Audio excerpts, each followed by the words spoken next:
I know I've already met Nick, but I can meet him again. I don't mind. I know I've already met Nick, but I can meet him again. I don't mind. I can meet him again. I don't mind. No, Alan, put your wallet away. I can meet him again. I don't mind. No, Alan, put your wallet away. I can meet him again. I don't mind. I can meet him again. I don't mind. I can meet him again. I don't mind. Meet him again, I don't mind. Put your wallet away. Put your wallet away. Put your wallet away. Put your wallet away. So I know I've already met Nick, but I can meet him again, I don't mind. So I know I've already met Nick, but I can meet him again, I don't mind. So I know I've already met Nick, but I can meet him again, I don't mind. Good morning, everybody. Alan can meet me again. He doesn't mind. And make sure when you see him, put your wallet away, Alan. Put your wallet away. So, ladies and gentlemen, welcome to Tottenham Tea and Toast on Shelfside Spurs. So, as you can see, I'm all alone. Alan is hopefully recovering from his latest stint of going up and down the high road and trying to do 3-point turns in many restaurants. But we do have someone that's going to ably step in. Hopefully he's there. He doesn't need an introduction. It's Kuval. How are we doing, Kuval? Morning, mate. I don't know about ably, but we'll give it a go, shall we? We'll give it a go. So we've got, Kuva, you've got nearly as many names as me now. So we've got Kuva 99, Kuva 69, Kuva Sefsky, Standing Kuva, and now Kuval. It's brilliant. Well, I thought I had to give a tribute to the great man, didn't I? Brilliant. So, guys and girls, welcome. Hopefully we're not on our own, and there'll be some people in the chat.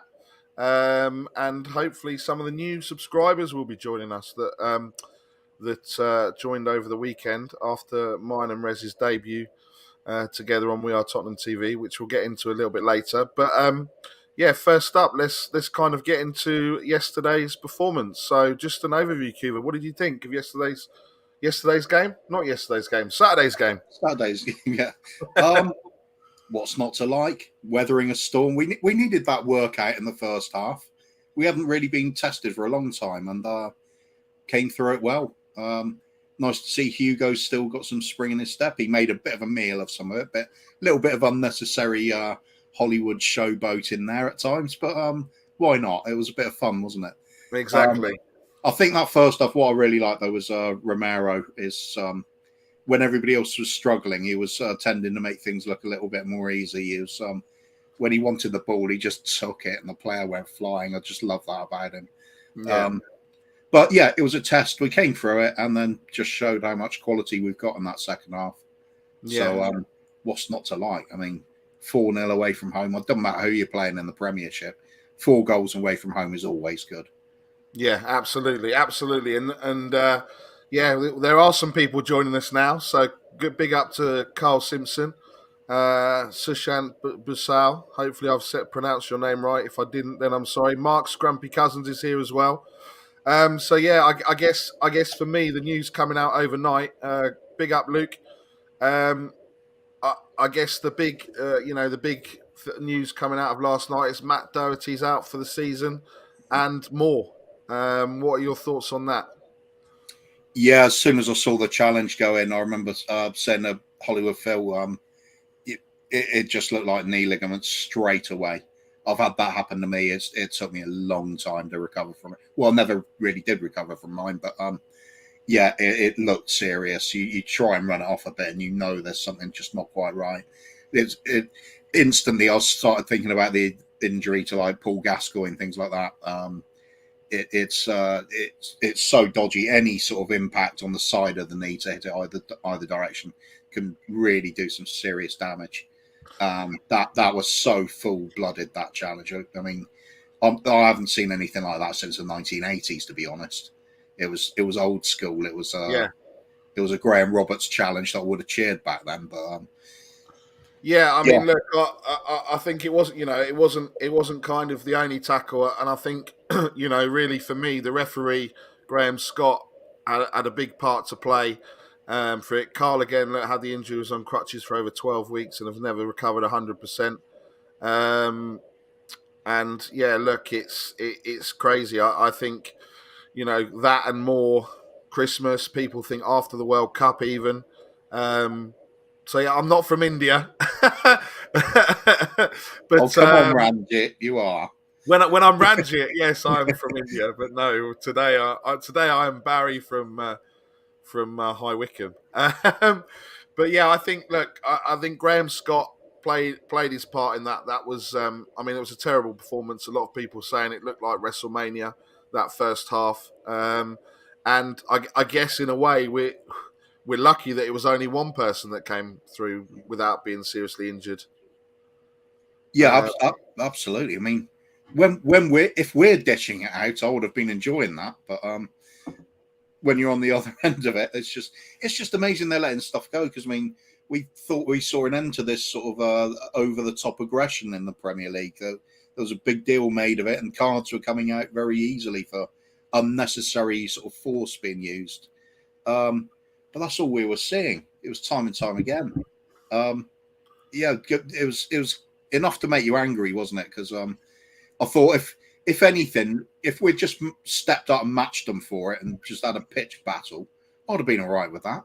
But it's like, see Højbjerg getting booked for just gently helping somebody over because they're falling anyway. yeah, And he gets booked for it. I mean, it's ridiculous. There's no parity in that at all. It's no, just the like I was saying on Bob Spurs the other night. It's just constant conspiracy against Spurs, isn't it? Feels like it. We're now yeah, in that. We're now in that sort of siege mentality that Alex Ferguson was always about on Man United. It just feels like everybody's against us. Everybody loves it when we lose. Bring it on. Let's just stick fingers up to everybody and just get through it. I mean, trouble is, it's an injury to Doherty. That's a few months back. We wouldn't have thought that was so important, but he's become a key player. Covers both wing-back roles. Who else does that really? Maybe Sessegnon. It's possible. yeah. There was talk of obviously Cess, I think, played at right wing back at Fulham as well, but yeah, it certainly leaves us very light on that side. And I think, like Paddy said, and I think we saw it on Saturday night that even when obviously Reguilon came on, they didn't attack that side. There was nothing really coming down that side. Everything was down Emerson's side, which I guess is which I guess means that's what's going to happen for the next 7 games. And that's whatever's left, 7 games. So it's a bit of a worry for me personally. What do you think? Do we think? I mean, what options do we have? Does he try and adapt more into that right wing back role as backup? Because if Emerson goes, we've got no one. Or if he gets injured. Yeah, there's a few little tweaks you could do, but I mean, none of them are good. I mean, what I was suggesting the other day was you could even see Romero go over, just drop into that sort of right back area, but that would mean you got the likes of Davinson Sanchez coming in. Nobody's going to like that idea. But if he's sat between Dyer and Romero, he tends to do all right when he's got good players either side of him. It's when he's left on his own devices he struggles the most. Yeah. But otherwise, I mean, even if we have to persevere with Emerson, it could just mean a little bit of a shift with Romero pushing back a little bit more, giving him an extra bit of help, and Bentancur perhaps being a little bit more mindful of the traffic going down that channel. Just give him a bit of a help out. It's tweaking things, but I don't think it's a disaster. It's just more awkward, isn't it? You want to have the cover for a start. Yeah. I mean, I was looking for next season is if we possibly get even 2 new wing backs, one each side, and that would make Doherty a hell of a good player to have on the bench, so he can cover each side. Yeah. I guess it's now what happened, because there was that tweet over the weekend that Emerson looked like he was potentially going to be off, and now it looks like we need to stay. It's like it's been since sort of Walker and Trippier. It's been almost one of the most problematic positions that we've faced. Yeah, absolutely. It's why people pay such big money for top wing backs, isn't it? I mean, look at how much Man City spent on it. The moment Pep came in, he splashed what 150 million on 3 wing backs or something like that. Was it? It was, Yep. yeah, ridiculous, wasn't it? But that's what you got to do if you want the best now. So I think we're not going to be spending that kind of money, but there are talented options out there. Yeah, I'll always say this one anyway. If you're looking for a bit of fresh talent to fit in anywhere on the back or defensive midfield, wing back, just Eredivisie. It's the Dutch league's got some cracking players. Trouble is that you do need to give them a bit of time because quite often it's a youngster. They need to adapt. Doesn't one always for the work future. out. Yeah, One for well, the future. but then again, you look at the likes of Vertonghen, Toby. I mean, it's not a problem when they do come over. The thing is, they know how to play so many positions with that sort of upbringing from Ajax, so they're comfortable slotting in any sort of those back positions in midfield. There's a few to pick from. I mean, Divine Wrench for his Ajax is one I'll keep looking at. He just really impresses me. Tall, quick, can dribble, can score, play with either foot, put a cross in, plays anywhere really. Great player, but he's young. He's just started to break into the Dutch national side, so the talent's definitely there. And if you're getting capped by a country as well, they know the talent's there too. And do you think Roden could get his chance finally? No. No. Okay. Cool. That was very simple, Keith. Just a bang average player. I just don't get any sort of. There's nothing about him. Yeah. Oh, what he does well for Wales, but I mean, Robson Kanu plays for Wales. I mean, or does he anymore? I don't know. I don't know. Yeah, you're right. Who cares? Say Wales. In answer to your question, Danny, can I share you with Mr. Kyriakou? Well, it depends on how well you smell because that man smells divine. So we'll have to wait and see. We'll have to give you the smell test. So yes. Right. Let's go into the player ratings. And go through it. So we'll just kind of go back and forth. So if you want to start off with Hugo, we won't spend 2 hours or 3 hours like we did yesterday going through it. So just short and sweet. Hugo first, Cuba. It was kind of difficult in a way because when he made one absolutely outstanding save and then a lot that comfortable, but he was just showing himself to be just a great goalkeeper as we know he has been over the years. But a little bit wobbly in the second half, nearly gave away a goal. He's not convincing with his feet. But I mean, you've got to give him an 8 out of 10. I mean, he kept us in the first half. Yep. You could say a lot of it's routine, but he was there for it. So. Yeah, absolutely. I think Bob Spurs said as well. There was some of it was a bit Hollywood, but he's there to do a job. Like the strikers are there to score goals, he's there to stop them. So yeah, apart from that one from Jacob Ramsey that he kind of went through. That was that one-handed one that was pretty impressive. But apart from that, they should have all been like they were. He should have saved them. So yeah, perfect. I mean, for me, Emerson, he got peppered down that right-hand side. For me, he gave the ball away, trying to do stupid things.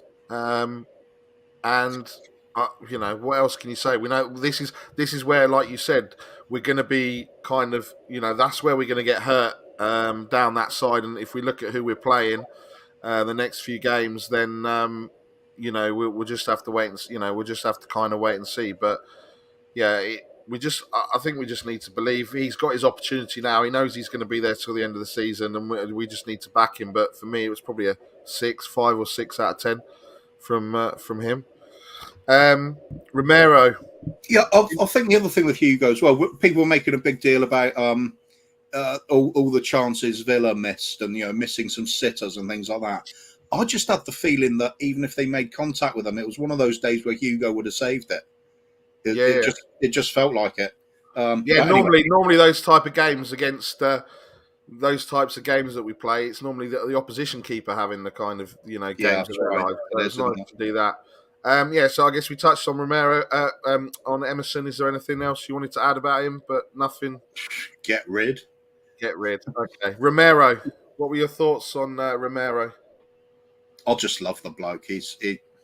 aggressive, times the tackle really well, confident. If he gets put under pressure, he just skips past it like they're not there. He just looks a class above everybody around him all the time. His area of the pitch, it's pretty secure. You have to outnumber him to have a chance, really. Having said that, he did get skipped around by I've forgotten his name now. The little tricky dribble into the box. Jacob Ramsey. Ramsey, that was it. Ramsey, because he went past Emerson like Emerson was a statue, which, to be fair, he pretty much is most of the time. But he went past Romero too, which was a bit more of a surprise, but didn't come to anything. The rest of it is the rest of the time. First half in particular, when he saw Dyer Davies struggling with the but coping but still struggling at the same time, Romero just looked different to those. He looked a couple of levels above them. He's just sheer quality. I think he's just one of the best around. That's a great signing. If Paratici has any critics at all, you could just point at him and say, well, he's got something right. Yeah, absolutely. Morning, some more people in the chat. So before we move on to Dyer, obviously Iggy's joined us, Sophie's joined us, Mr. Kaufman, Danny, Simon says we have started your question. We'll get to that in a second when we get to Højbjerg, and Luke Kingston as well. So glad to see everyone joining us. So Dyer for me didn't. Yeah, I think you're right. If you're taking that back three as they were, Romero looked different class than the other two. I think there wasn't anything to say that they were guilty of, but again, they didn't really shine as much as Romero did. And I guess the good thing with Romero is that he didn't get booked, and now we don't need to worry about him being suspended, because that would have been, now with what's happened with Doherty, that would have been a massive worry. So Dyer for me. Yeah, he did all right. He didn't set the world on fire. I don't know if there's anything else you wanted to add on Dyer, Kiva, but no, it's the defence. I'll go from a sort of a base of 7 for him, because they did withstand that storm. Even if it wasn't always pretty, sometimes you saw like Dyer and Davis combining to deal with an aerial threat, and they did it. I mean, it might have been the attacker got the header in, but they'd be there for it to bounce off them and go for a corner. They were doing what they needed to do. So nothing inspiring, but good solid 7s, them two, I think. Yeah, and I think it's like you said. There's nothing really. You can't really sit there and go, "Well, Davis did this, Davis did that, Dyer did this." That they kind of, like you said, take them as a pair 7s, and then we obviously move on. Simon says the difference with Dyer and Romero is I always tense up when Dyer is near the ball, but feel safe when Romero has it. Absolutely. I think Dyer's got better. Dyer and Romero together alongside each other is a lot better than Sanchez in that position. When you see that name on the team sheet, I really worry. And if for example he'd have been there alongside, let's just say, God forbid, that Romero had got his bookings and he'd been suspended, that first half would have probably been a lot different coming in at half time. Right. Definitely. Oh, the other thing I'll say, that's the difference between Romero and the other two, is in that first half, when under pressure, when the high press was there, doesn't bother Romero. But Dyer is apart from the quality ball for the goal in the first few minutes, his passing went to pot when he was under pressure. He was all over the place. That's the only bit that detracts from his performance, because defensive wise he was fine, but there's no composure compared to the likes of Romero. That is the difference in class. Yeah. And we've touched on Doherty. Nothing really, he didn't get the chance to really do anything apart from being absolutely taken out with that tackle. So there's nothing, we've kind of touched on that anyway. So nothing really to say on Doherty. Bentancur, how did you think? Would you think yesterday was one of his poorer games, let's just say, than we've seen of late? Yeah, combination of performance and tactical, being outrun in the midfield. I mean, they had the extra man. They were making it count. We're under pressure that whole first half. He and Højbjerg, I thought, were struggling to even maintain an average standard. They were really swamped. I think it was a big wake up call for Bentancur, how physical it can be in the league. because even we were shocked by how physical it was. We haven't seen it for a long time, that sort of performance. And yeah, he really struggled to get the grips to it, but he grew into it throughout the game, which is all you can ask from players.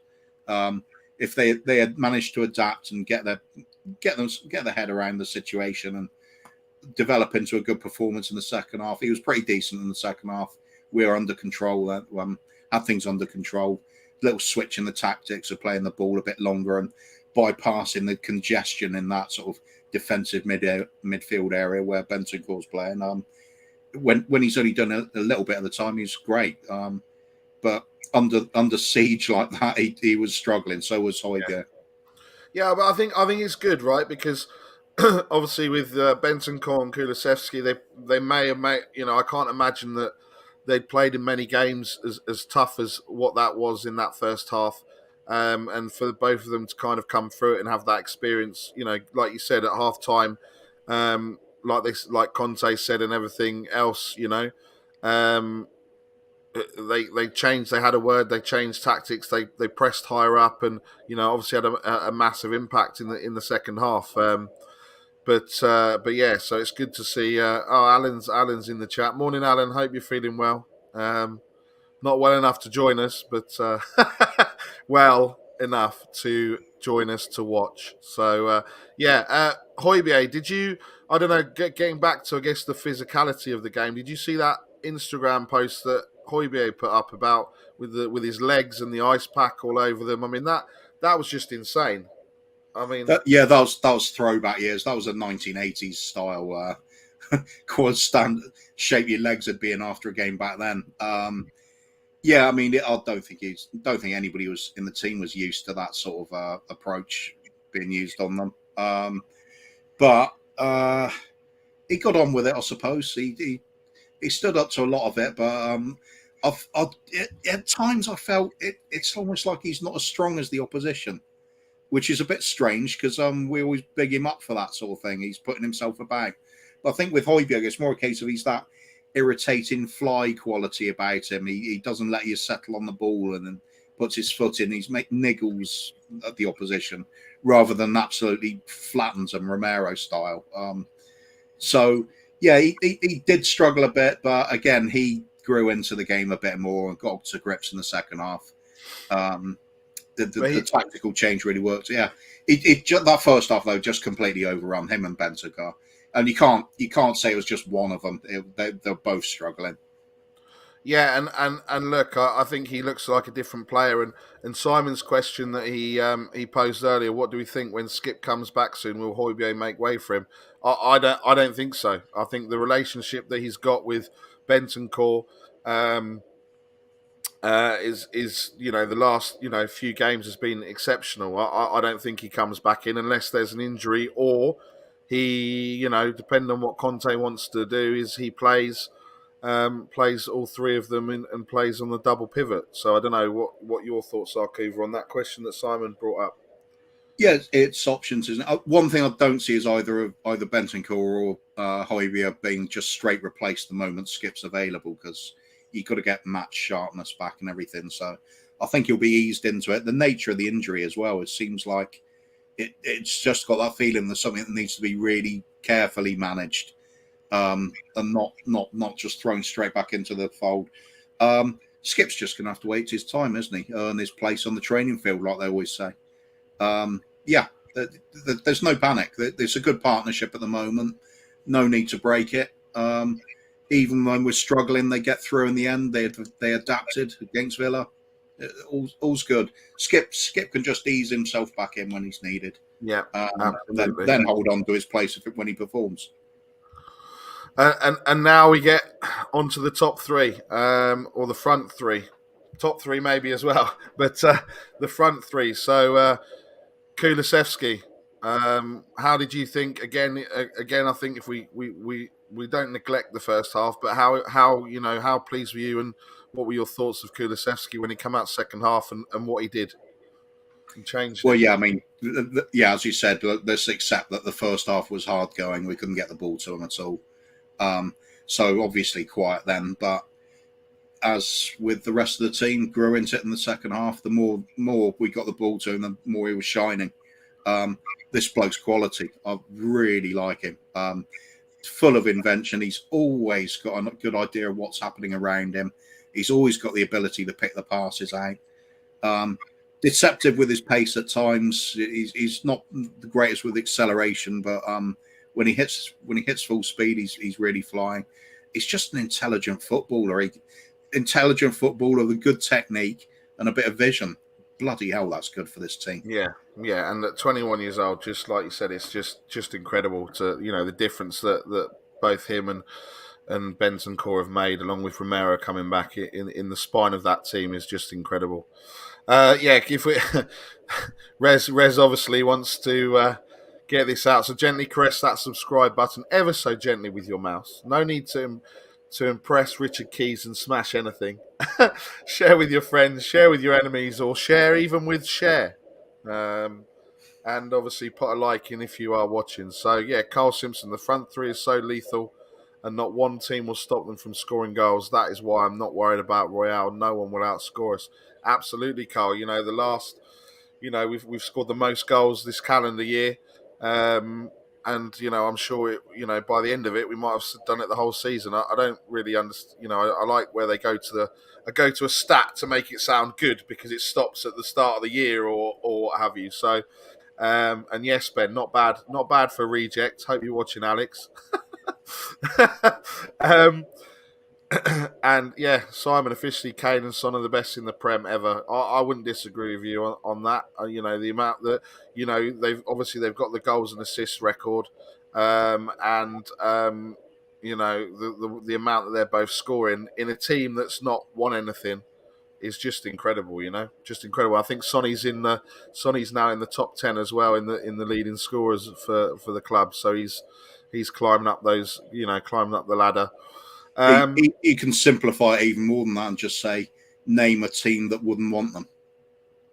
Yeah, I think both of them walk into any team in the Premier League, regardless of what people say about Salah, Jota, Firmino. I mean, if they had, that game yesterday, the City Liverpool game was crying out for both of them. So yeah. There we go. Right, on speaking of which, Harry Kane. We are, Aaron, we are stalking you. Closing in. Good to see you, mate. So yeah, we're on your TV. I don't know if you just turned it on and we just appeared like that. I mean, that probably would have scared anyone, if I'm honest. If I just turned my TV on and just saw us two just on there. But yeah, Kane and Son. I mean, we all are, Kim says. We're all stalking you, Aaron. So yeah, I guess Kane and Son, both of them for me. That was a supply. Kane's, his assists, his vision again, dropping into that role. I mean, it was just insane. The ball, that ball that came up, and he's just taken that little glance. He knows exactly where Sonny is. So. I mean, I don't know what to say about both of them. Both of them were superb. Yeah, I mean, I suppose the easiest way was you'd look at our attacking three and just give them a 9. But I suppose you have to acknowledge the quality of Sonny's finishes was astonishing.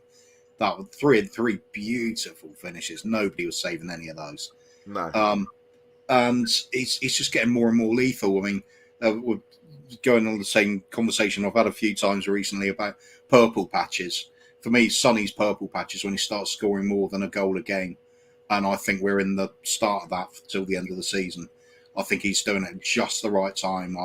I'm really looking at Chelsea ahead of us, thinking that's doable. Yeah. And Simon, very Simon tough. It's going to be tough, but yeah, Simon just put that. Is it possible we could even get that third spot from Chelsea? Anything could happen, Simon. It's football, right? And we've seen. I've said it lots of times that Greece winning the Euros, all these type. Leicester winning the Premier League. Sport has a funny way of doing things that you're never really sure what could happen until it's done mathematically. Then absolutely we can catch them. I mean, I saw a stat that said if we win all our games, and then Man City and Liverpool draw, which they did yesterday, and they lose all their games, then we'll be Premier League champions. So you never know; it could happen, right? Liverpool and Man City to lose every single game. We'd Us still win need all our Chelsea games. to slip up as well. Yeah, well, yeah, but I think that's. I did laugh. I thought that was, but mathematically, it's still possible. Yeah, you've got to keep playing as though it's there for the taking. I mean, it's it's wildly likely, obviously, but you've got to have that attitude. Give it everything until the very last moment, the very last second of the last game of the season. Well, that's it. Keep the mentality going. Got to get you're aiming for the top at all times. Yeah, absolutely.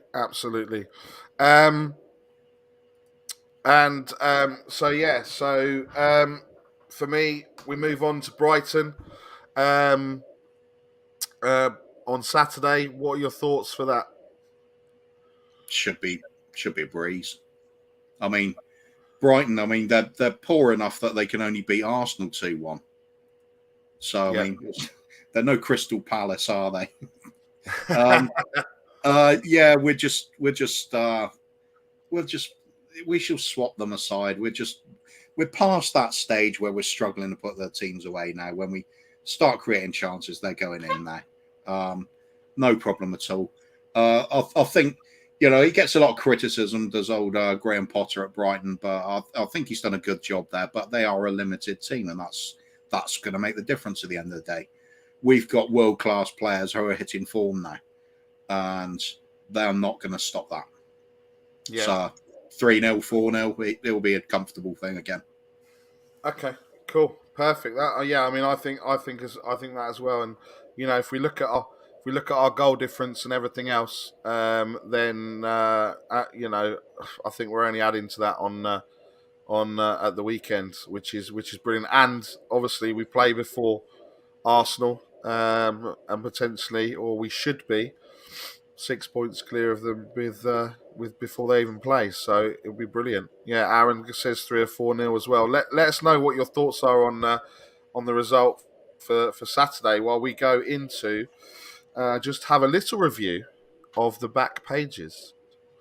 So I'm not really. I got the pictures last week, but it's all Liverpool and Man City loving. So if we just go through some of the gossip, RB Leipzig want to hijack Manchester United's bid to appoint Ajax boss Erik ten Hag as their new manager, which will be interesting. I mean, I don't know why ten Hag will want to go there. If I'm honest, looks at what what they're just falling apart there. That's probably why they need him, though, isn't it? I mean, I think they've given up on the idea of there's no quick fixes now. They're going to have to go a long-term project. That's Ten Hag. Make use of their academy a bit and stop going for the likes of Ronaldo being the solution to everything again, because clearly that hasn't been the case. Well, except for against us, obviously. Paris Saint-Germain talks to sign Chelsea striker Romelu Lukaku after only a year. After his move from Inter Milan. I mean, do they need any more strikers? I don't really know what They just want to take everyone, but he hasn't done what I guess he was expected to do when he joined from Inter Milan. Yeah, but PSG, did he say? Yeah. No, I just don't see it. Why would Pochettino want him? He doesn't fit. Yeah, strange. No. Man U and Arsenal have joined the race for Darwin Núñez. A lot of people were talking about him, 22-year-old Uruguay striker, but I read earlier as well 110 million or something ridiculous for him. I think that's well overhyped, isn't it? Yeah, he's got he hopes that it says if Nuno leaves, Benfica boss hopes the club will receive close to the 113 million they received for João Felix from Atletico. I can't see it myself. Haaland has dismissed interest for Manchester United, but he has not decided between Man City and Real Madrid. Although it's unlikely he'll move to Barcelona. I think that's the big summer move. Do you think the big striker move in the summer, Haaland? Seems likely, doesn't it? He's ready for the Premiership. Yeah. Roma, AC Milan, Juventus. and have joined West Ham and Newcastle in expressing an interest in signing Jesse Lingard when his contract expires.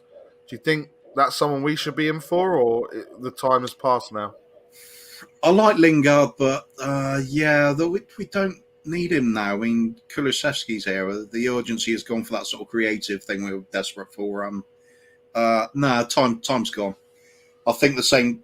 Personally, I think the same on the likes of Dybala and all these other ones we get linked with, and linked with window after window, and it never happens. It's an expiry date on these sort of things. If they didn't happen at the time, it's for a reason. Yeah. Move on. So Luke said we're not, were it not for Haaland, I'd worry about Kane leaving. Hail Haaland. Obviously, I don't think Poch is going to be at PSG in the summer. I think a couple of the people have put that in the chat as well. So maybe that's a linking up of Lukaku and Conte. But I don't think either are going anywhere, Kane or Conte. Well, that's another interesting one with Pochettino, though, isn't it? I mean, are PSG starting to realise now that he can't fix things instantly as well? And they need to have a little bit of a long-term thing, in which case they might bite the bullet and stick with Poch. But it's not looking likely, is it? They're so quick to fire managers if they don't get the Champions League. Yeah, just ridiculous. It's just knee-jerk. Borussia Dortmund are favourites to sign for Eden Hazard from Real Madrid ahead of Arsenal and AC Milan.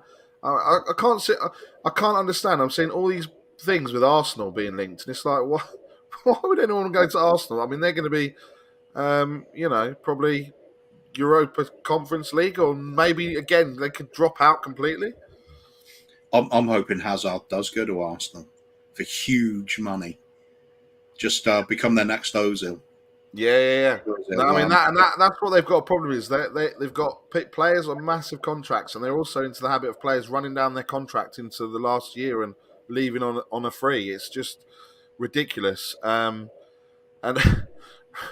Aaron, I completely agree. Well, we must remember that the season ticket deadline is still open for another 18 days. So. 18 days. So that's why all this nonsense stories are coming out still, because they need to create a bit of that. Oh, here's what Man United are planning on overhauling their midfield this summer, with Paul Pogba expected to leave, which I think is not a surprise. He's not really done anything. Oh, this one about Tottenham. Tottenham's chances of signing Croatia defender Josko Gvardiol this summer are extremely unlikely, with the 20-year-old happy at RB Leipzig. That's the first one I've heard about that name. Again, probably for season ticket renewal deadlines, maybe. I don't know. Yeah, I don't know. What are you suggesting? Well, suggesting to create a bit of noise so that people renew their season tickets, and then it all goes quiet for a couple of months until Mr. Daigle. It's almost like Daigle's back in the company. It's almost like Mr. Levy's a bit underhanded with a few things, isn't it? Wow. Not for the first time, and I'm sure not for the last. What else is there? There's some of the 19-year-olds, youngsters. Chelsea have approached Arsenal's English academy for Kyon Edwards over potential summer transfer. He's yet to agree on a professional deal. God, they're really dining out on this. Must be a really slow news day if they start talking about academy players. And a number of Premier League and European clubs expect to make some move for Chelsea's 19-year-old English defender Levi Colwill, who has impressed on loan at Huddersfield this season, and that's come from Fabrizio Romano. So again, he must be scraping the bottom of the barrel if he's talking about, And the final one, Spain forward Marco Asensio is expected to leave Real Madrid this summer, with AC Milan and Tottenham interested in the 26-year-old. He's a good player. But again, why not? I mean, it's. I think it's just wild rumours again, as the rest of them are. But I wouldn't say no to him. He's certainly got talent. Yeah. And then just a couple of back pages. There's nothing really on there. The only thing that I would say is that, again, footballers not leaving themselves in the right lights. Because with Ronaldo and this phone incident where he smashed this phone out of some young kid's hand or something. I mean, what are your thoughts on on that and another incident with a footballer doing that. Oh, sorry, which one are we talking about? Ronaldo knocked out. I think Oh, he knocked the phone out of the hand, and that's the prima donna side of him, isn't it? There's an ego there. It's going to come out. He's obviously not enjoying what's happening at the club, is he? It's spelt out. I mean, it's all well and good apologising, but he should be going over the top with his apology. He should be like buying seriously top of the range stuff for the bloke and making some big gesture, not just a little apology. And it's not enough. He really screwed up there. You can't do that with fans at all. No, and I don't think.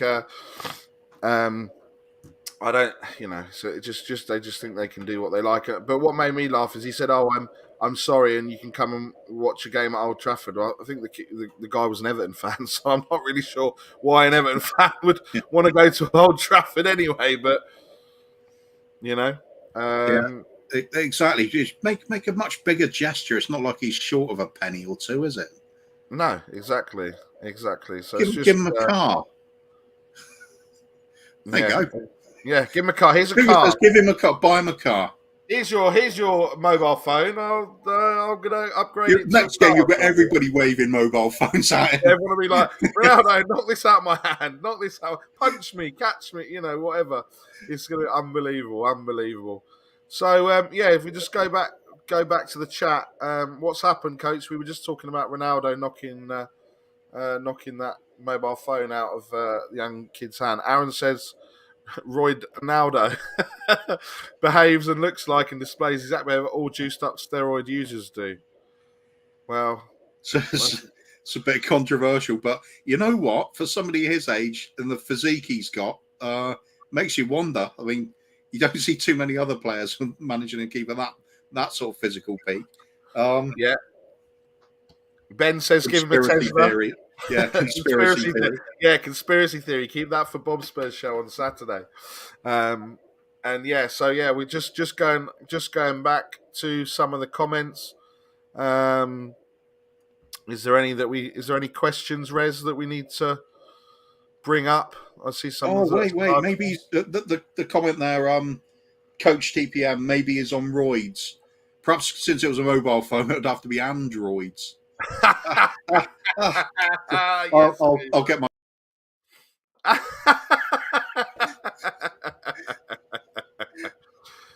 Mark, so was it just me, or did Liverpool's defence look dodgy yesterday, albeit against a very good Man City team? Well, for me, I mean, I watched the game. I thought it was a really good game for the neutral. Anyway, I was there. I was up with work, and we went to the Champions League quarterfinal, Man City against Atletico, on Tuesday night. I don't understand how you can just buy quarterfinal Champions League tickets just on the off chance. That's an embarrassment. The stadium's an embarrassment. The atmosphere's an embarrassment. And I didn't enjoy the time that we were sat there the whole time. And I don't actually think that Man City were that yes, okay, the players that they've got and everything else, but in fits and starts, yes, but I would say our front three are just as deadly, if not deadlier, than City's, because they've got probably too many of a richness of talents. I don't know. What do you think, Kuva? Yeah, maybe. Perhaps the fact that they rotate so much, perhaps doesn't always bring the best out of all of them at all times. But it's the fact we've got a nice settled front three. They all seem to know what they're doing now. The way Kulusevski's slotted in has just been absolutely fantastic, way beyond the wildest dreams. I thought it'd be a season and a half before we start seeing the best of him. But we're scoring the goals. I mean, the results don't lie. Not when you're consistently banging in that amount of goals. I mean, we are on a real hot streak now. Yeah, absolutely. So that's that. Rez, we're all going to be fueled to the teeth with coffee on the weekend. So we've got to be screaming and screaming. Well, Ben, you know me. and Iggy, we don't need an excuse to go absolutely mental. But yeah, we're going to need the coffee before to get us fired up, and probably afterwards when we have to come down of the caffeine leaving our system. Yeah, we there's a few of us going up on Saturday morning before the Brighton game. There's me, Rez, Iggy, Stel, and anyone else that would like to join us to go and see Ben in the morning. So yeah, it was before that game. And yeah, I guess the final thing just to touch on before we close, is Barry and the YouTube community. So obviously, both myself, I mean, Rez had obviously been on Friday and he'd done a watch along before, but both of us, it was the first time together. My first time on We Are Tottenham TV on Saturday doing the watch along and the post match fan show, which for me was a absolute honour. And that kind of leads us onto Thursday night's show. Really, we have the honour of Ben joining us to do his White Hart Memory Lane. So obviously we we got a few more subscribers thanks to trying to get Rez to eat this hot chip. So yeah, it's Hot Chip Thursday, and Ben from We Are Tottenham TV. So I don't know what's more of a pull: seeing Rez in pain or hearing hearing about Ben's White Hart Memory Lane. I guess. Seeing Rez in pain, everybody's tuning in for that. We all know it. Let's admit. Even Ben's only thinking about that. Yeah, and look, I mean, I was trying to get us to 500 to try and get him to do it live on air, but I think it would have been a bit of a worry because he wouldn't have been able to continue. It would have thrown things on. Now, come on. What were we talking about sort of backstage before the program started? No, I can't say that live. I can't say that live. No, this is we're refined in the morning, Kuva. We're refined. We're not going to do things like that. In the evening on Thursday, we'll talk about it on the evening on Thursday. So, but yeah, no, obviously big love to everyone in the chat for your kind words. Rez will be doing it again for the Liverpool game for with my love, Danny Kiriakou. So I'm more jealous that he's doing it with Danny Kiriakou than me actually doing another watch along with him. Aaron says Ellie said she's going to bring some baklava to the coffee shop, and Aaron said he's going to bring a balaclava and rob all your coffee. Oh, that's brilliant. But yeah, no, it's look, it was an honour, like I said, and we gained another 200 plus subscribers, which was fantastic.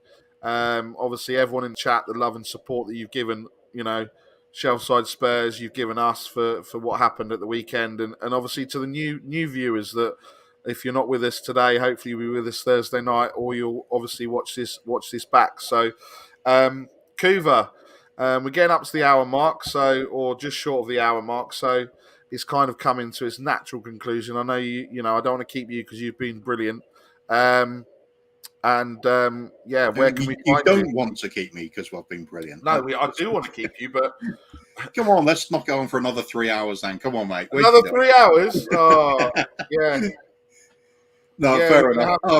No, I'm just floating around the channels now, sort of freewheeling it and just going where I like. It's fun. It's nice. It's nice not being tied down, actually. It's routine can get a bit boring after a while. I had a nice break from YouTube. Now I'm back and whoring around the channels again, like trying to keep up with Rez. Or me.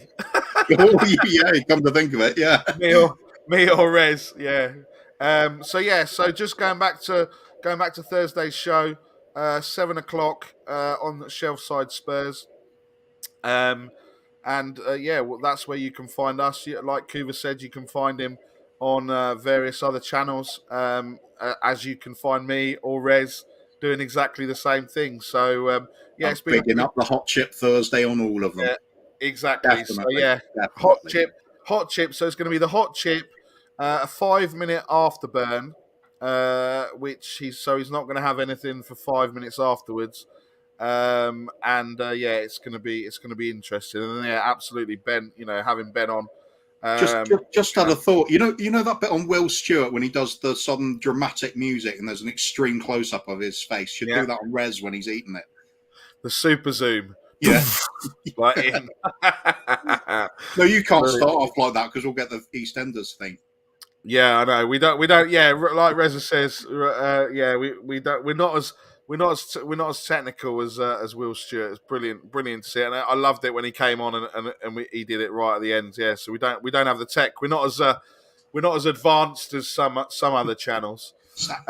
Stand closer to the camera. Just go. We're not as advanced as some other channels. There we go. Super Zoom. Thursday, 7:00. Shelf-side edge. And you can find it. Yeah, Alan will hopefully be back. Rez will be there. I will be there, and LJ, Johnny Einstein, the director, the man, the myth, the legend, will be here. Maybe we'll have another tune for you. Maybe we'll have another intro for you. We're not quite sure yet. It all depends on timings. But I'm sure we've still got Al's Life as a kind of backup, but we might need to adapt it somewhat because it's we might have to change it. I'm sure we've got some. What were you doing there? What are you doing there, Mr. Producer? I wasn't finished yet talking. This is my show. I'm the director. How dare you? A level of professionalism you just don't find on other channels, I think. Unbelievable, really. But anyway, I feel blessed. Kuva, thank you very much for joining us. Barry's the director, God. Thank you for joining us, Kuva. We will see you this time next week. Hopefully, Alan will be back. And if I don't see you through in a week, I'll see you through your windows. And we'll see you all on Thursday night, 7:00, Shelfside Spurs. Thanks very much for everyone for joining us. Like, subscribe, and share with your wonderful friends. And we will see you again soon. Let's get Shelfside Spurs to 500. Come on, deserve it. 500. Thanks, guys. Riotously funny channel.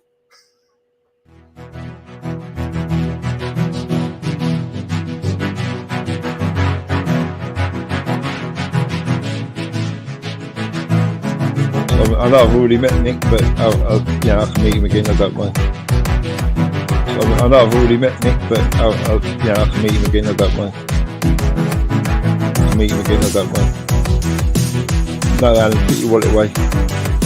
Meet him again. I don't mind. No, Alan, put your wallet away. Meet him again. I don't mind. Meet him again. I don't mind. Meet him again. I don't mind. Meet him again. I don't mind. Put your wallet away. Put your wallet away. Put your wallet away. Put your wallet away. I know I've already met Nick, but I can meet him again. I don't mind. I know I've already met Nick, but I can meet him again. I don't mind. I know I've already met Nick, but I can meet him again. I don't mind.